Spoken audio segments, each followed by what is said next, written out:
여러분 안녕하세요. 오후의 경제수다 오수다 김혜연입니다. 안녕하세요. 오후의 경제수다 이승입니다. 네, 이달 초 크게 흔들렸던 뉴욕 증시는 현재 최장기간 뜨거운 랠리를 이어가고 있습니다. 현재 시간으로 23일이죠. 잭슨홀 미팅을 앞두고 시장은 좀 전반적으로 관망세가 두드러지는 모습인데요.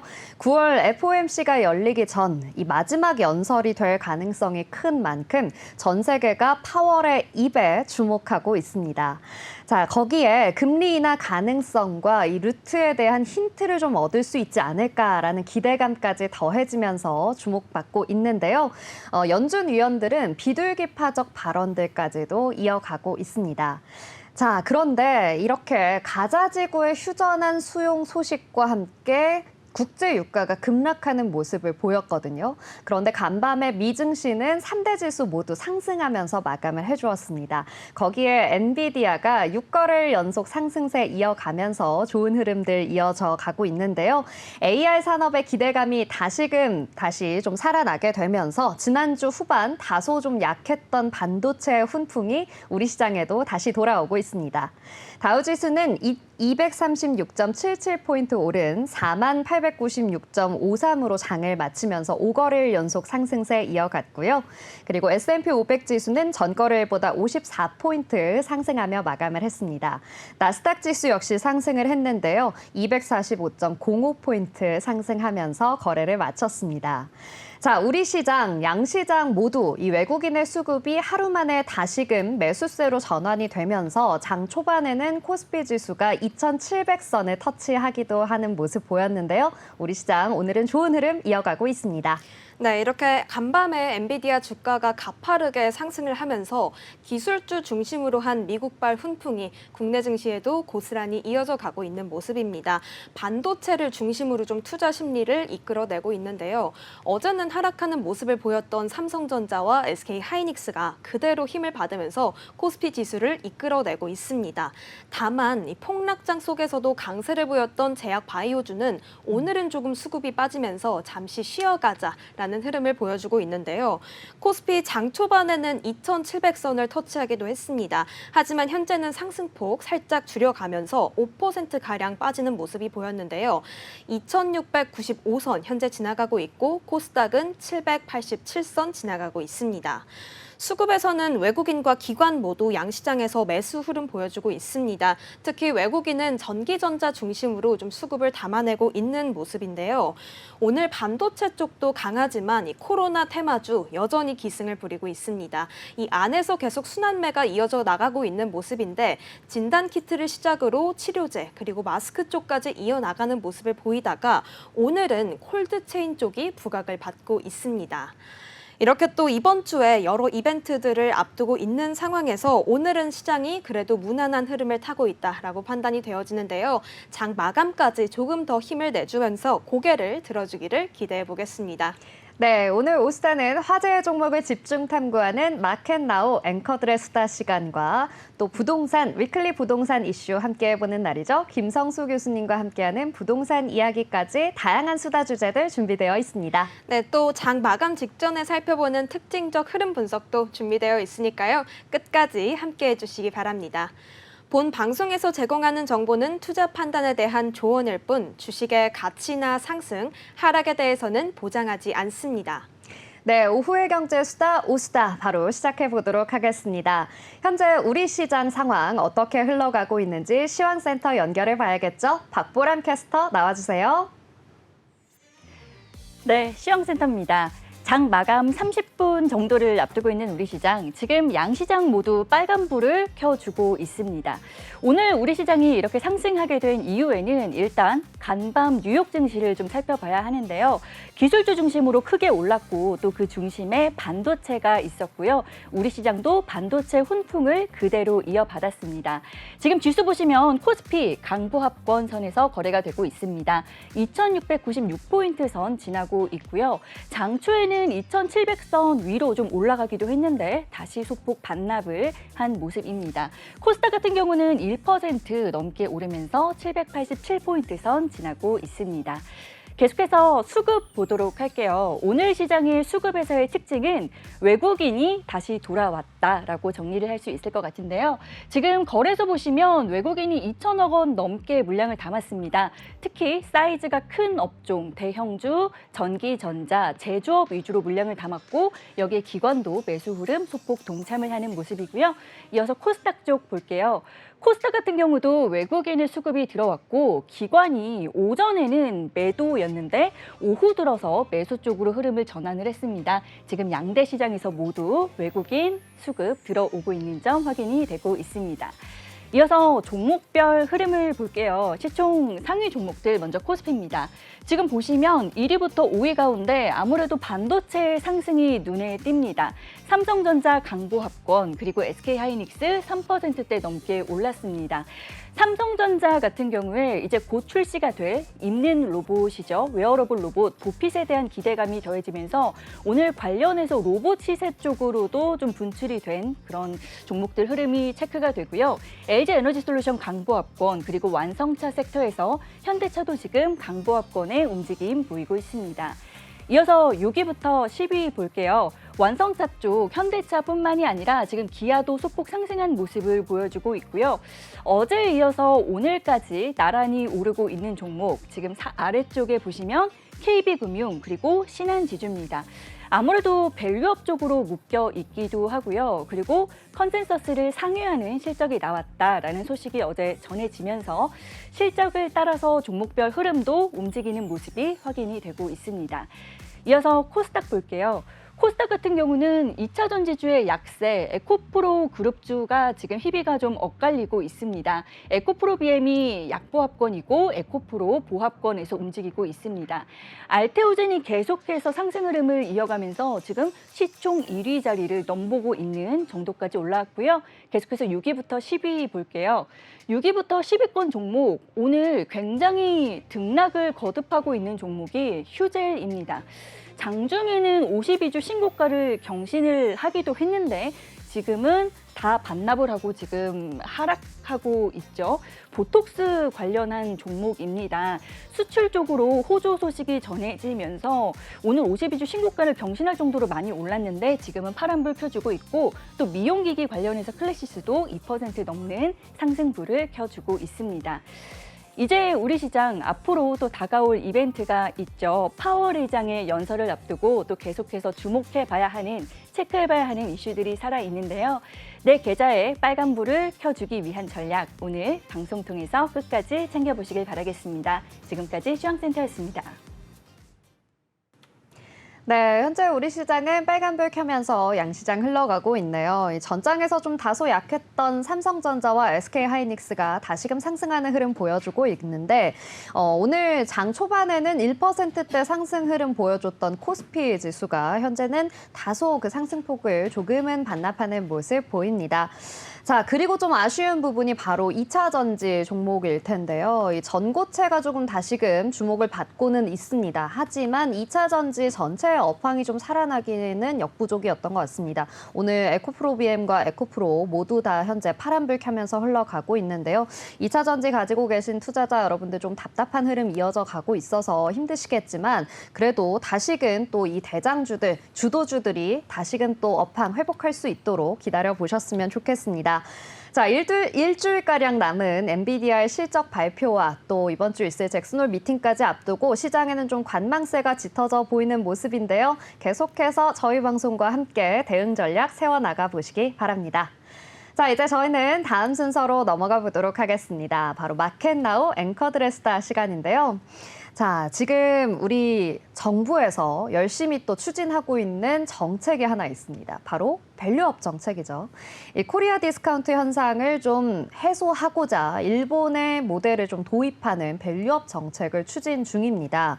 기업이 어떻게 하면 더 우리 기업의 가치를 좀 높일 수 있을지, 기업 가치를 개선하는 방법들, 이러한 것들을 좀 계획을 밝히고 또 순자산 비율인 PBR과 자기자본 이익률인 ROE를 비교 공시하라 하겠다라는 정책인데요. 상장 기업들이 주주의 가치를 좀 상승시키고 향상시키기 위해서 이 배당을 좀 확대하고요. 또 자사주를 소각하는 방식의 조치들을 좀 취하도록 유도하는 정책입니다. 자, 이렇게 되면 결국에는 이 주주 친화적인 정책을 기업들이 계속해서 좀 해 나가다 보니까 주주들이 계속 투자를 하고자 하는 마음이 좀 많아질 거고요. 그러면서 전반적으로 국내 증시, 국내 주가 시장이 조금 부흥할 수 있을 것이다라는 정책을 펼치고 있는 겁니다.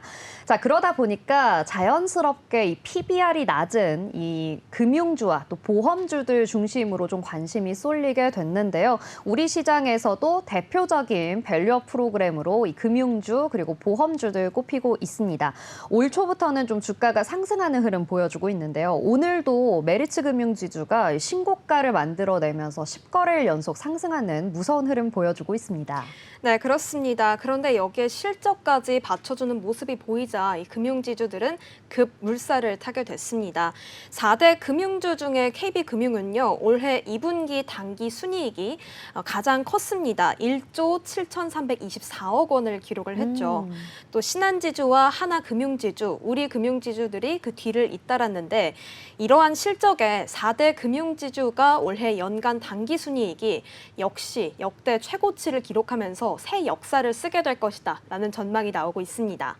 거기에 금융지주사들이 지금 하나둘 자사주 소각 계획 등을 좀 밝히면서 강세를 보이기 시작하자 시장에서는 계속해서 이렇게 주주 환원에 힘쓰고 있는 이러한 움직임들을 긍정적으로 바라보고 있습니다. 네, 그렇습니다. 신한지주는요, 2027년까지 주주 환원율을 50% 달성하겠다라고 목표를 제시했고요. 또 지난달 25일에 금융업권 최초로 밸류업 프로그램 계획을 발표한 우리금융지주는 총 주주 환원율이 40% 이내에서 현금 배당 성향을 30% 수준으로 실시하고 나머지는 전액 자사주 매입과 소각에 사용할 예정이다라고 밝혔습니다. 자, 그리고 밸류업 프로그램으로 가장 크게 주목받고 있는 금융주죠. KB금융. 올해만 총 7,200억 원을 자사주 매입 소각에 쓸 예정이라고 밝혔습니다. 또 하나금융지주 역시 작년 대비 2배나 늘어난 이 3천억 원 규모의 자사주 매입 계획을 상반기에 모두 마무리하겠다라고 밝혔습니다. 네, 이렇게 좋은 실적과 함께 밸류업 프로그램에 적극 동참하고 있는 우리 금융지주들 계속해서 상승세를 타고 있지만요. 국내 개인 투자자들은 아직도 이 금융주에 대해서 좀 불신이 계속되고 있다라는 이야기가 나오고 있습니다. 이에 따라 좀 수자 투자도 소극적으로 진행이 되고 있는데요. 현재 금융주의 투자자는 대부분이 이 외국인 투자자가 차지를 하고 있습니다. 밸류업 정책 발표 이후에 좀 꾸준하게 금융지주사의 주식을 매수를 하고 있는 것과 달리 개인 투자자들은 매도 행렬이 계속해서 좀 이어지고 있는데요. 우리 금융지주의 전체 거래량 중에 76%를 차지하고 있는 1,165만여 주의 매수를 보인 외국인과는 다르게 개인 투자자들은 고작 281만여 주를 매수하는 데 그쳤다고 합니다. 외국인을 제외하면 이 금융지주사의 최대 주주인 국민연금의 지분을 좀 제외하면요. 현재 금융지주사들의 주가를 끌어올리는 것은 외국인이다라고 해도 과언이 아닌 상황인 겁니다. 네, 그렇습니다. 자, 금융지주사들이 이렇게 좀 주주 친화적인 행보를 계속해서 이어가고 있는데도 개인 투자자들에게 외면을 받고 있는 상황이 이어지고 있는데 이러한 것들을 좀 막으려면 결국에는 정부가 국내 증시의 신뢰도 자체를 높이는 것이 필요하다라는 의견들이 나오고 있습니다.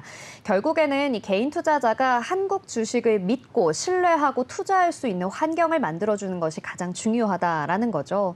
자, 그러면서 이 증권가에서는 이렇게 PBR이 낮은 기업을 찾는 것도 중요하지만 그 중에서도 장기적으로 실적이 뒷받침되는 옥석 가리기가 반드시 필요하다라는 이야기들이 나오고 있습니다.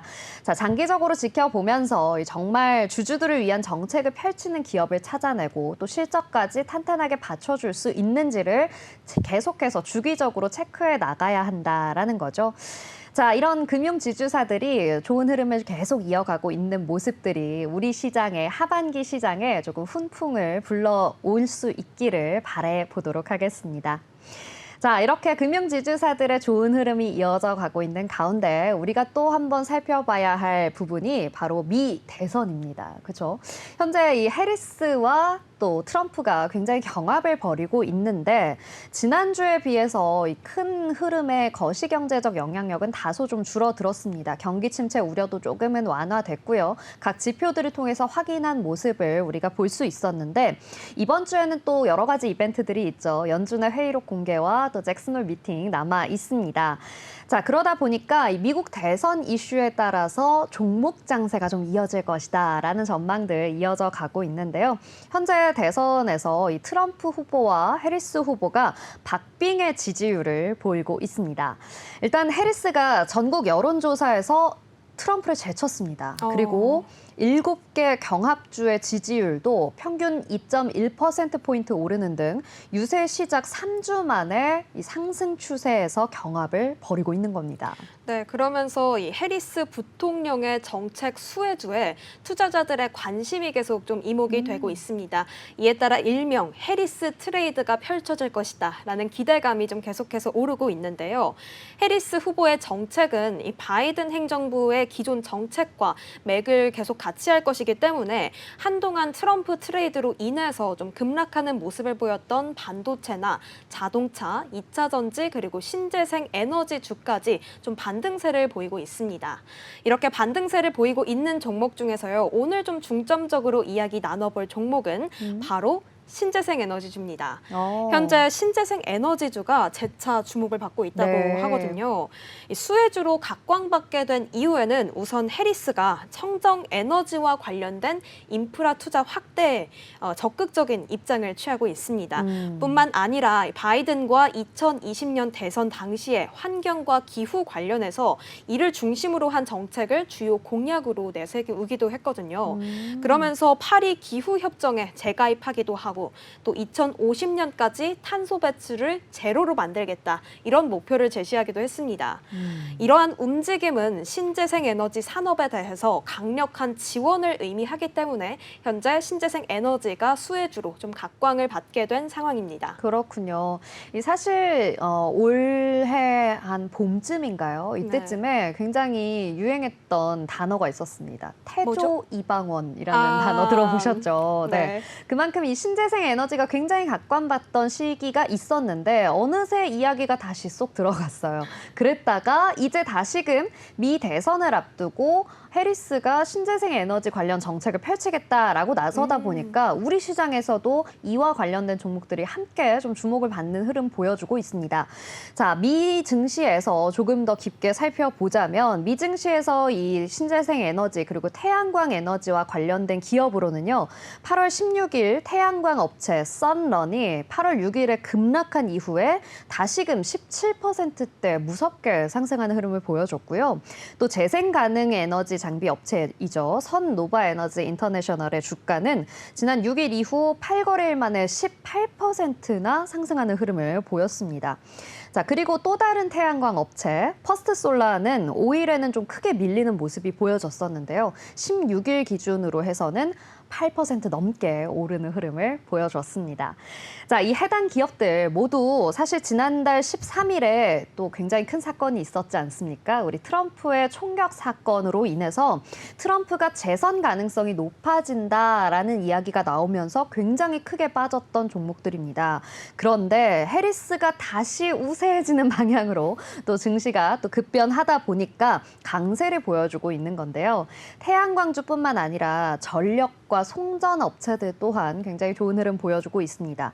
이 민주당의 친환경 에너지 확대 정책으로 전력 인프라 개선 수혜를 볼 것이다라고 예상이 되면서 전력 관리 그리고 유틸리티 업체 버티브 홀딩스도 5일부터 14일까지 18.35% 올랐고요. 이턴 코퍼레이션 역시 9.46% 상승하는 흐름 보여줬습니다. 네, 이렇게 해리스의 상승세가 더 뚜렷해지면서 국내 신재생 에너지주들도 증시에도 탄력을 받아가고 있습니다. 지난 5일에요. 2,190원까지 미끄러지면서 17%가량 큰 낙폭을 보였던 동국 SNC가 16일에는 3,340원으로 거래를 마치면서 8월 5일 대비해서는 66% 넘게 오르는 모습을 보였습니다. 아무래도 2분기 실적에서 어닝 서프라이즈를 기록했기 때문인데요. 특히 영업이익은 작년 대비해서 흑자 전환에 성공을 한 수치라고 합니다. 또 뿐만 아니라 풍력 발전 업체인 CS 윈드도 2분기 호실적을 내놓으면서 지난 8월 8일 주가가 18% 넘게 뛴 바가 있습니다. 이러한 연이은 호실적 행진에요. 다른 신재생 에너지 주들도 지난 5일의 폭락작의 낙폭을 조금 만회하는 모습을 보이면서 상승세를 이어가고 있습니다. 이달 들어서 우선 태양광 대장주인 한화솔루션은요 13.54%, 그리고 SK 오션플랜트는 13.7%, 그리고 CS 베어링은 16.46% 상승했다고 합니다. 특히 신재생 에너지 중에는 풍력 발전 관련 분야가 특히 기준금리에 좀 수혜를 더 받는 분야라고 합니다. 지금 현재 금리 인하에 대한 가능성이 좀 더 커지면서 그 상승 탄력을 더 강하게 받고 있다고 합니다. 네. 다만 이런 호실적에도요. 아직 해리스와 트럼프의 지지율이 여전히 좀 박빙이 이루어지고 있다는 점은 이 하방 압력 요인으로 작용하기 때문에요. 계속해서 좀 신중한 접근 이뤄나가는 것이 필요하겠습니다. 네, 그렇습니다. 이렇게 좀 신재생 에너지, 태양광 관련 종목들 굉장히 좋은 흐름 보여주고 있는데 그와 다르게 또 반면으로 최근에 좀 치솟고 있는 식료품 가격과 또 인플레 때문에 미국 내 소비자들이 어려움을 겪게 되자 이 해리스 부통령이 세제 혜택을 비롯해서 식료품과 또 약값, 주택 가격과 같이 중산층을 겨냥한 대규모 정책을 좀 발표했습니다. 자, 기회 경제라고 명명을 했는데요. 이 계획은 해리스의 첫 번째 정책 공약인 셈입니다. 자, 식료품과 관련해서는요. 기업의 가격 인상을 좀 제한하겠다라고 나섰습니다. 최초의 연방법으로 좀 추진을 하겠다라고 밝혔고요. 그리고 약값에 있어서는 소비자의 약값 부담을 덜어주기 위해서 제약사 역시 단속을 하겠다라고 좀 강하게 이야기를 했습니다. 주택에 관련해서는요, 4년간 300만 호를 공급하겠다라고 이야기를 했는데요. 그러면서 이 집을 짓는 사업자에게는 세제 혜택까지 제공하면서 중산층을 좀 사로잡겠다라고 이야기를 했습니다. 해리스의 이렇게 강도 높은 포퓰리즘 행보에 대해서 의견이 좀 분분한 상태인데요. 11월이니까 이제 한 3개월이 채 남지 않았습니다. 네, 이 상황에서 앞으로 또 이 대선이 어떤 영향을 미칠지, 그리고 그에 따라 우리 시장은 또 어떻게 변화해 나갈지 여러분이 끝까지 좀 주목해 보셔야겠습니다. 자, 이렇게 오늘은 금융지주사들 이야기와 또 해리스 트레이드 이야기까지 함께 나눠봤는데요. 우리 시장 어느새 마감까지 약 7분 정도 앞두고 있습니다. 마감하기 직전 우리 시장에서 살펴봐야 할 특징적인 종목들은 또 어떤 것이 있는지 알아보고 와야겠죠? 이 시각 특징주 탑5 보고 오도록 하겠습니다. 오늘 증시에 인상적인 흐름 가져가고 있는 종목을 알아보는 시간, 이 시각 특징주 탑5의 성희수입니다. 오늘 우리 시장에서 특징적 흐름 보인 종목 5가지 지금 바로 알아보겠습니다. 먼저 5위입니다. 5위는 이레미 차지했습니다. 이레미 리튬 전지 대체제 기대감에 오늘 상한가를 달성했습니다. 최근 자동차 화재 이슈가 사회적으로 뜨거운데요. 이렘은 화재나 폭발 위험을 원천 차단해서 리튬 전지를 대체하는 바나듐 기반 전기차용 배터리 상용화를 추진 중입니다. 보통 가연성 액체 전해질 때문에 화재 위험성이 높아지는데요. 이 액체 전해질을 대신해서 수계 전해질을 사용한 바나듐 배터리가 대체제로 주목을 받고 있습니다. 이렘 관계자는 국내 주요 발전 공기업과 함께 바나듐 배터리 기반의 에너지 저장 장치 공동 개발 협약을 맺고 본격적인 프로젝트를 준비 중이라고 밝힌 바 있습니다. 이렘 이틀 연속 상한가 기록해서 현재 2,125원 터치하고 있습니다. 이어서 4위입니다. 4위는 IMBDX가 차지했습니다. IMBDX가 국내 최초 암 재발 탐지 제품 심사 신청에 급등세를 보였습니다. IMBDX는 수술 후 3주 만에 암 재발 여부를 조기 탐지할 수 있는 캔서 디텍트의 혁신 의료기술 심사 신청서를 제출했다고 밝혔는데요. 캔서 디텍트는 암 수술 이후에 남아있는 미세 잔존암을 탐지하는 제품으로 재발 여부를 조기에 확인해서 완치를 돕는 제품입니다. 영상 검사 대비해서 정확도를 8배까지 개선했다고 하는데요.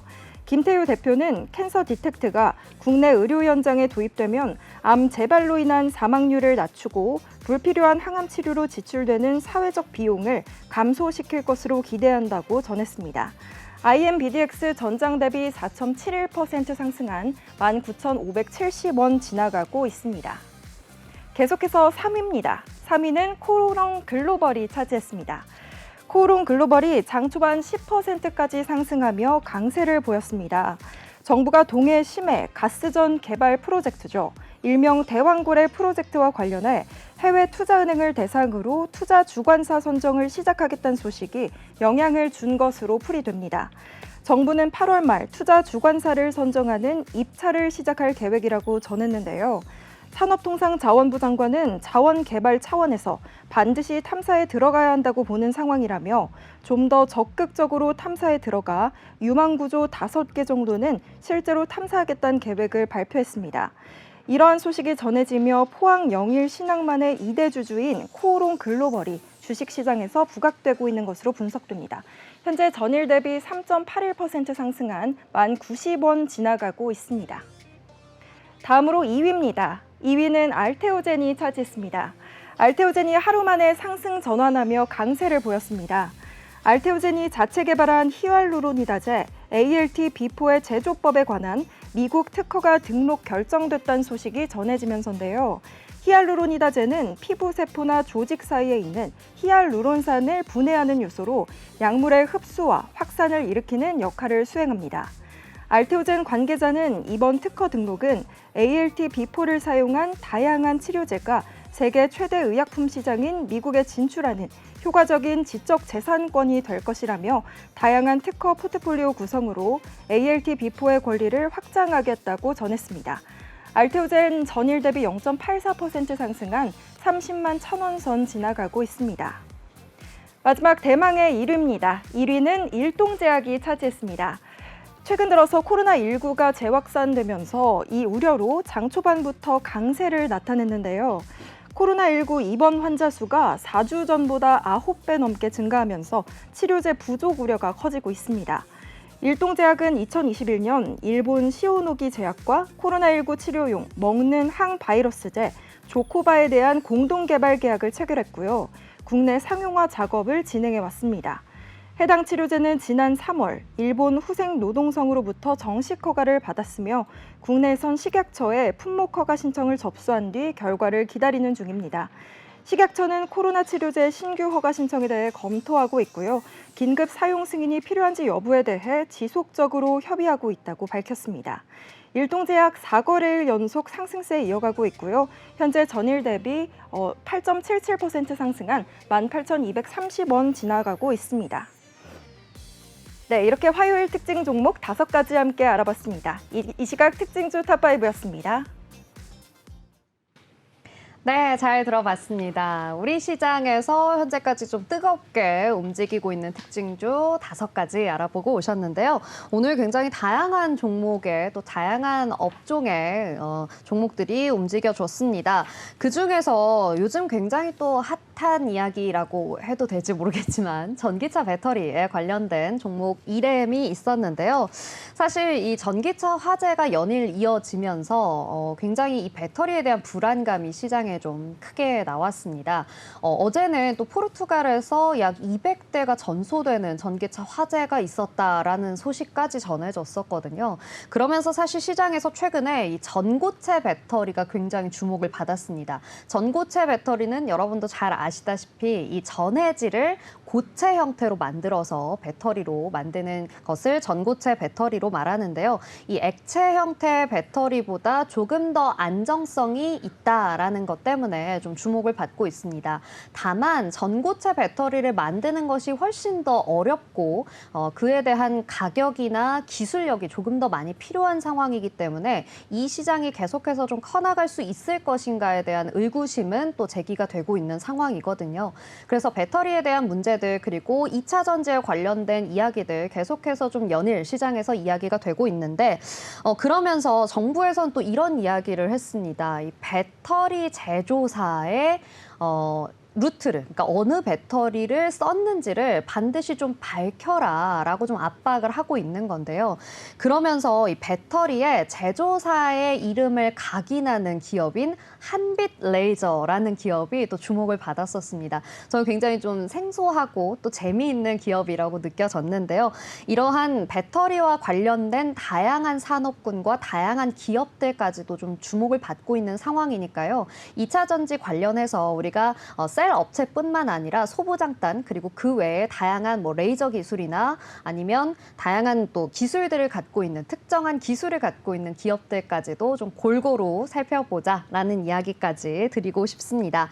자, 그리고 또 코로나19가 점점 더 크게 확산이 되면서 이 코로나19 치료제 그리고 진단키트 관련된 종목들 연일 좀 등락을 거듭해 나가고 있는데요. 오늘은 또 일동제약이 굉장히 좋은 흐름 보여줬다라는 점 그리고 엠폭스 관련한 제약바이오 종목들까지도 좀 움직이고 있는데 여러분께서 계속 또 이야기 들으셨겠지만 또 저희 오수다에서도 계속해서 이야기 드리고 있지만 어디까지나 테마성 상승일 수 있다는 점 그래서 신중하게 접근해 나가셔야 한다는 점까지 다시 한번 이야기 드립니다. 자, 이렇게 특징주 5가지 알아보고 오는 사이에 저희 시장, 우리 시장은 어느새 마감을 했습니다. 우리 시장 오늘 마감 상황 어떻게 흘러갔는지 마감 시황 알아보고 오겠습니다. 네, 시황센터입니다. 간밤 뉴욕 증시 3대 지수가 모두 일제히 상승하면서 우리 증시도 오늘 출발부터 좋은 흐름 이어갔는데요. 코스피 코스닥 양지수 일제히 좋은 흐름을 강한 상승세를 보이진 않았지만 어제와 달리 안정적인 모습을 이어갔습니다. 자세한 마감 증시 지금 바로 살펴보겠습니다. 먼저 코스피입니다. 코스피 장중에 계속해서 2,700선을 탈환하려는 시도를 보였습니다. 오전 중에는 2,706선까지 터치하기도 했는데요. 마감 지수는 0.83% 오른 2,696.63포인트의 종가 형성했습니다. 코스닥 역시 견조한 흐름 보였던 하루였습니다. 1.28% 상승한 787.43포인트의 종가 형성했습니다. 이어서 수급 상황도 살펴보겠습니다. 먼저 코스피입니다. 기관과 외국인이 오늘 쌍끌이 매수세 보이면서 지수 하락을 방어했습니다. 기관이 90억 원, 외국인이 2,289억 원 매수세 보였고요. 개인이 나홀로 2,592억 원 순매도하는 모습 보였습니다. 이어서 코스닥 수급 상황도 살펴보겠습니다. 기관과 외국인이 쌍끌이 매수세 역시나 보여줬는데요. 오후 들어서면서 기관이 매도에서 매수로 전환하는 모습을 보였습니다. 기관이 홀로 118억 원 매수세 보였고요. 외국인이 111억 원 물량 담아냈습니다. 반면에 개인 홀로 182억 원 물량 덜어내는 모습이었습니다. 계속해서 종목 흐름도 살펴보겠습니다. 먼저 코스피 시가총액 상위 1위부터 5위입니다. 간밤 엔비디아가 상승해주면서 오늘 인공지능과 반도체 관련주들이 좋은 흐름 보였는데요. 삼성전자와 SK하이닉스 역시 그 훈풍을 이어받았습니다. SK하이닉스가 조금 더 높은 폭의 상승세 보였는데요. SK하이닉스 2.99% 상승했고요. 삼성전자 0.77% 상승해 78,900원의 종가 형성했습니다. LG에너지솔루션도 0.15% 강보합 마감했고요. 완성차주 현대차도 오늘 0.39% 상승해 25만 6천 원의 종가 형성했습니다. 이어서 코스닥 종목 흐름도 살펴보겠습니다. 1위부터 5위입니다. 오늘 에코프로비엠과 에코프로 장중에는 상승 흐름 보이는 듯 했으나 오후 들어서면서 다시 하락 전환한 모습입니다. 이틀 연속 하락세 이어가고 있고요. 에코프로비엠 0.46% 하락한 17만 1,600원 선 지나고 있습니다. 반면에 알테오제는 오늘 미국 특허 등록을 과시하면서 오늘 0.67% 상승 흐름 보였네요. 30만 500원 선에 장 마감했습니다. 이렇게 역대급 더위에 조만간 태풍까지 찾아온다고 하는데요. 시원함은 좀 남겨두고 뜨거운 열기만 주식시장으로 조금 옮겨왔으면 하는 바람입니다. 이렇게 오늘 화요일 마감 시황까지 살펴봤습니다. 지금까지 시황센터였습니다. 네, 잘 들어봤습니다. 우리 시장 오늘은 빨갛게 양시장 모두 마감을 해주었습니다. 코스피 지수가 장 초반부터 좀 상승폭을 키워나가서 1%대 상승 흐름까지 보여줬었거든요. 그래서 2,700선까지 올라서는 모습 보여서 드디어 탈환을 하는가 했는데 아쉽게도 오늘 마감까지 그 상승 탄력이 계속 이어지지는 못했습니다. 그래도 2,696.63포인트에서 마감을 하면서 좋은 흐름 보여줬고요. 코스닥 지수 역시 10포인트 가까이 오르면서 787.44포인트로 마감을 해주었네요. 자, 오늘 화요일이죠. 남아있는 이벤트들 계속해서 소화해 나가면서 우리 시장 또 어떻게 흘러갈지 지켜봐 주셨으면 좋겠습니다.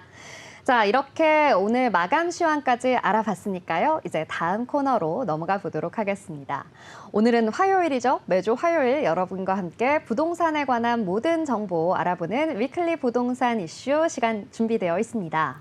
네, 부동산 정말 고민 많으실 텐데요. 이러한 고민들 저희 서울사이버대학교 부동산학과의 김성수 교수님 모시고 다양한 이야기 나눠보도록 하겠습니다. 교수님 어서 오세요. 네, 안녕하세요. 네, 교수님 반갑습니다. 오랜만에 뵙는 것 같습니다. 네, 맞습니다.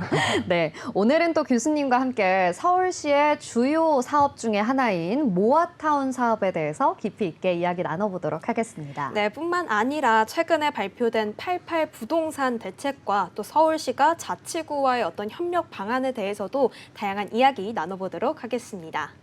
네, 그렇다면 첫 질문을 좀 빠르게 드려보도록 하겠습니다. 네. 교수님. 일단 서울시의 정비 사업의 속도전을 좀 뒷받침하고자 이 88 부동산 대책을 정부가 좀 발표했습니다. 서울의 아파트 값을 잡기 위해서 재개발과 재건축 등 이 도시 정비 사업에 대한 완화 정책을 내놓은 건데요. 12년 만에 이 그린벨트를 해제하겠다라고 좀 파격적인 제안을 하게 되면서 좀 실효성 논란이 이어져 오고 있습니다. 우리 교수님께서는 이 88 부동산 대책 전반적으로 좀 어떻게 평가하고 계시는지 궁금합니다. 예, 88 부동산 대책은 아시다시피 이제 주택 공급에 초점을 두고 있는 정책이죠. 그래서 이 큰 테두리로 보게 되면 도심 내 아파트 공급을 한다는 거하고 그리고 수도권 내 택지를 신속하게 공급하겠다는 내용이 들어가 있습니다. 그리고 빌라 같은 비아파트 시장에 대해서 활성화하겠다는 내용이 들어가 있고요. 그리고 서울 수도권 신규 택지도 발표를 하는 그런 부분도 있고요. 주택 공급 여건을 개선해서 건전한 부동산 시장 환경을 조성하겠다. 이렇게 6가지로 큰 테두리 안에서 네네. 큰 많은 내용들의 발표가 있었습니다. 결국 결과적으로는 주택 공급에 대해서 초점을 맞춘 정책이고요. 이 또한 서울시에서도 공급 부족에 시달리고 있는 이 상황에서 상당히 도움이 되는 정책이라고 볼 수 있겠습니다. 네, 근데 이렇게 정책을 내놓는데 좀 그치는 게 아니라 자치구와 또 긴밀한 협력을 하면서 또 지역별로 어떤 맞춤 대책을 펼치고 있기도 한다라는 이야기가 나오고 있습니다. 근데 이렇게 좀 맞춤 대책을 실행력을 좀 높이기 위해서 이 서울시가 자치구와의 어떤 소통을 좀 강화해 나가면서 정비 사업에 대한 속도전을 좀 내고 있다라고 하는데요. 특히 이 현장과 밀착을 해서 어떤 목소리를 듣고 또 이를 바로 정책에 반영을 하고 있다라고 하는데 이러한 서울시의 접근 방식에 대해서는 좀 어떻게 보고 계신가요?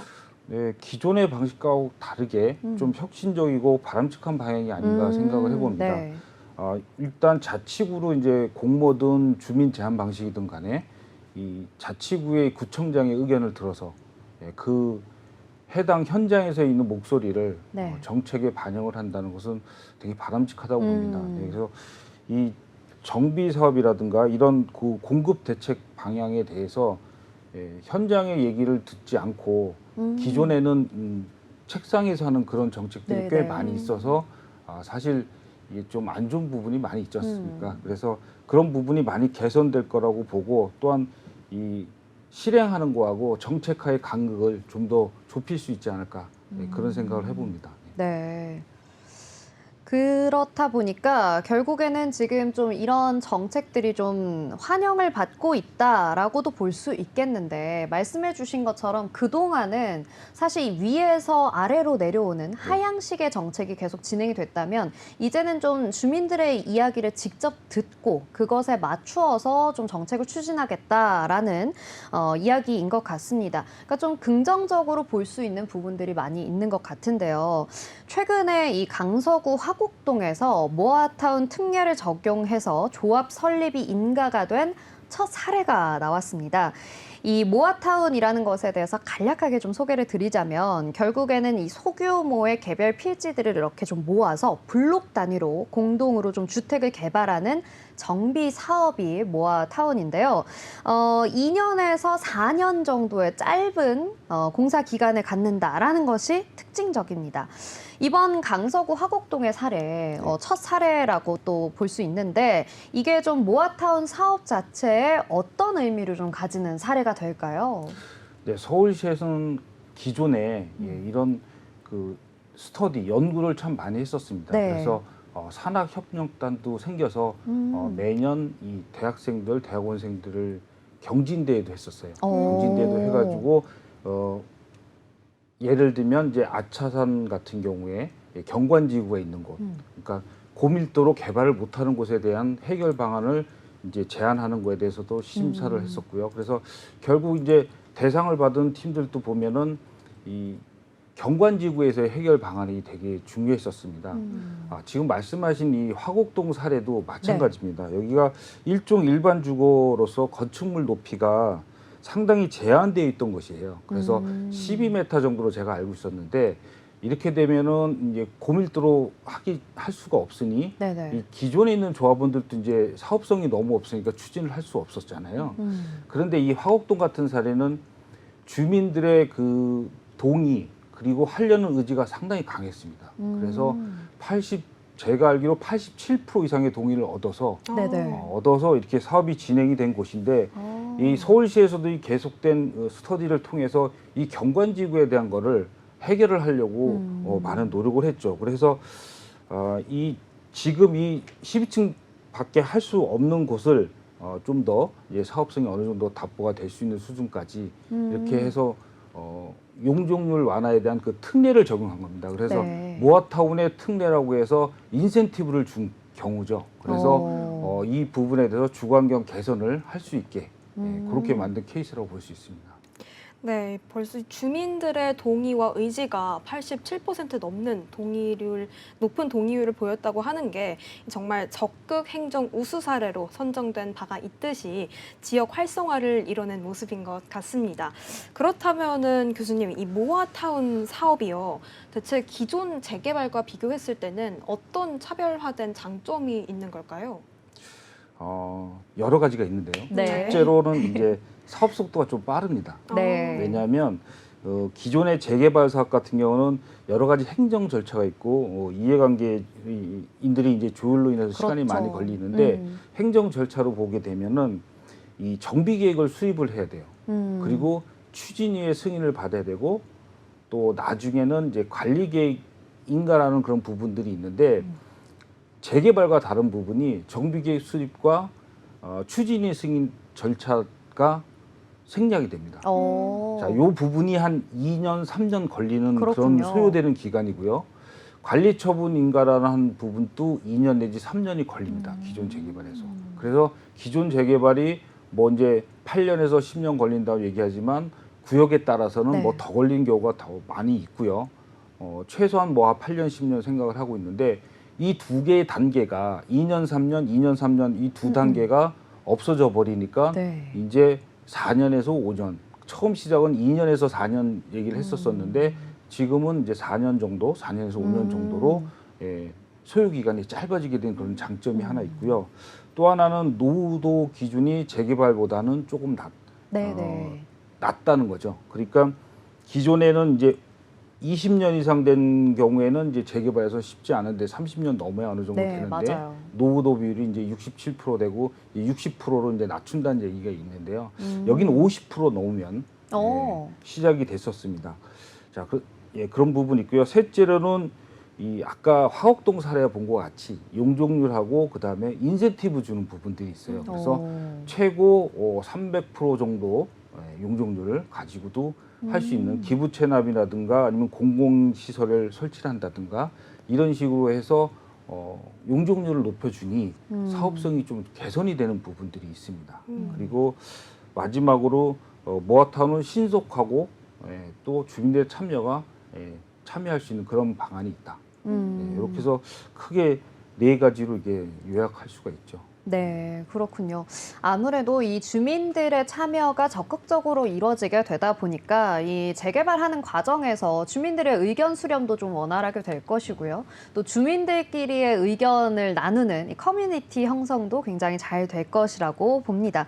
그러다 보면 결국에는 또 이제 으쌰으쌰해서 우리가 사는 집 주변에 좋은 인프라도 잘 갖춰보자라는 의견이 잘 모아지게 될 것으로 보이게 되는데요.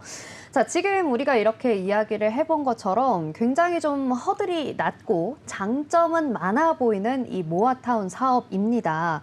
그런데 일부 지역에서는 반대의 목소리도 좀 커지고 있다고 합니다. 이 처음 실행 시에는 이 모아타운에서 30%의 주민 동의만 얻으면 실행 자체는 가능하다고 합니다. 하지만 추후 사업이 진행되면서 거의 80% 이상의 동의를 얻어야만 사업이 계속해서 끝까지 진행될 수 있는 상황이다 보니까 아무래도 이 주민 동의 여부에 대한 문제가 좀 있을 수 있겠고요. 그리고 사업지의 선정을 위해서 이 원주민을 좀 몰아내려는 어떻게 보면 그렇죠? 외지인들이 투기를 하려는 목적으로 이곳에 마구마구 들어오게 되는 이런 투기 세력들의 문제까지도 좀 생길 수 있다라고 합니다. 교수님, 이런 주민 반대 문제 그리고 투기 세력들이 좀 몰리게 되는 이런 문제점들은 좀 앞으로 어떻게 해결을 해 나가야 할까요? 자, 이제 동의율 확보하고 이제 투기 문제인데요. 네. 사실은 모든 장점을 가지고 있다 하더라도 모든 모아타운이 다 진행되지는 않잖아요. 네. 그래서 그렇죠. 이 동의율 확보가 참 문제입니다. 이 동의율이 이제 확보되는 데 있어서 서울시에서도 많은 고민을 하고 공모를 했어요. 그러니까 이제 우리가 알다시피 이제 공모 방식이고 주민 제한 방식이 있는데요. 공모에서도 이 사업이 계속 잘 진행이 될지에 대한 고민을 많이 했는데 제도적으로 30%의 동의를 받고 시작이 된 겁니다. 네. 그전에는 이제 30% 동의도 없이 이제 제안만 하면 검토하는 단계가 이렇게 있었기 때문에 지금 이제 한 100개 가까이 공모로 인한 모아타운이 지정이 됐었는데 30%의 동의로 받다 보니까 여기서 이제 동의율 확보에 대한 문제가 생긴 그렇죠. 것이죠. 네. 그래서 비근한 예로 이제 예를 들어서 대학가 근처에 상가라든가 원룸촌이 많이 있는 곳에 모아타운이 만약 되어 있었다. 네. 자, 이게 우리가 생각하기에도 네.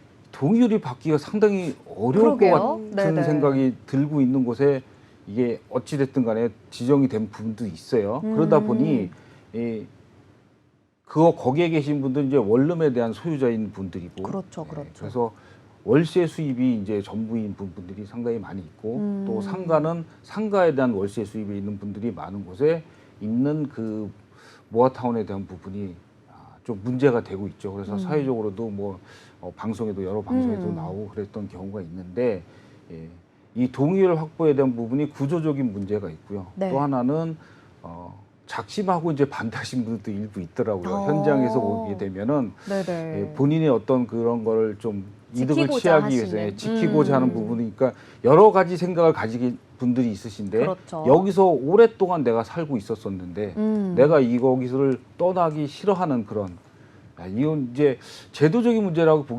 보기보다는 좀 뭔가 이게 감정적인 어떤 그 정서적인 부분이 있기 그렇죠, 때문에 그렇죠. 그런 부분도 참 어려운 부분이 있는 것 같습니다. 그래서 동의 확보에 대해서 서로 이제 공감대가 형성이 되고 또 그래야 되는 부분이 있기 때문에 이게 결국은 또 이제 나중에 모아타운의 성패를 또 좌우하는 그런 요소가 되는 것 같기도 하고요.